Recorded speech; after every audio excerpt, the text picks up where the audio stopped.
11তম আন্তর্জাতিক ডান্স ও মিউজিক প্রতিযোগিতার অংশ হিসেবে ভারতের বিভিন্ন রাজ্যে প্রদর্শিত হয় রাধে রাধে। মালয়েশিয়ার সূত্রা ফাউন্ডেশনের এই উদ্যোগকে ক্যামেরাবন্দি করে তথ্যচিত্রে রূপান্তরের মাধ্যমে আলোচনায় বাংলাদেশি প্রবাসী তরুণ রাব্বি দেওয়ান।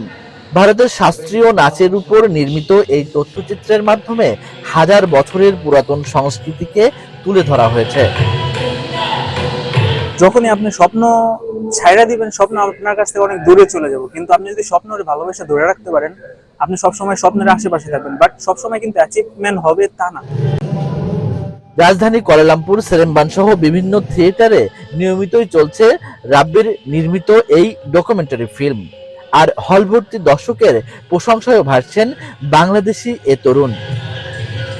মালয়েশিয়ানরা অনেক প্রশংসা করতেছে, সেই জন্য আমি আসলে খুবই প্রাউড ফিল করতেছি একজন বাংলাদেশি হিসাবে। তার যে সাহস এবং কি যে পরিশ্রম, এটা সে একটা ইন্টারন্যাশনাল প্ল্যাটফর্মে প্রুভ করার সুযোগ পেয়েছে। পদ্মশ্রী পুরস্কার প্রাপ্ত মালয়েশিয়ান নাগরিক দাতু রামলি ইব্রাহিমের প্রতিষ্ঠিত সূত্রা ডান্স থিয়েটারের হয়ে 3 বছর ধরে কাজ করছেন রাব্বি।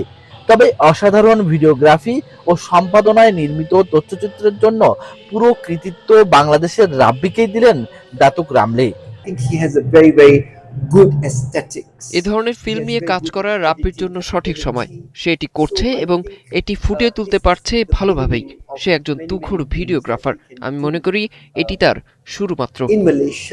ঢাকার রাব্বির এই তথ্যচিত্র এখন মালয়েশিয়ান ও ভারতীয়দের সাংস্কৃতিক মেলবন্ধন হিসেবে কাজ করছে।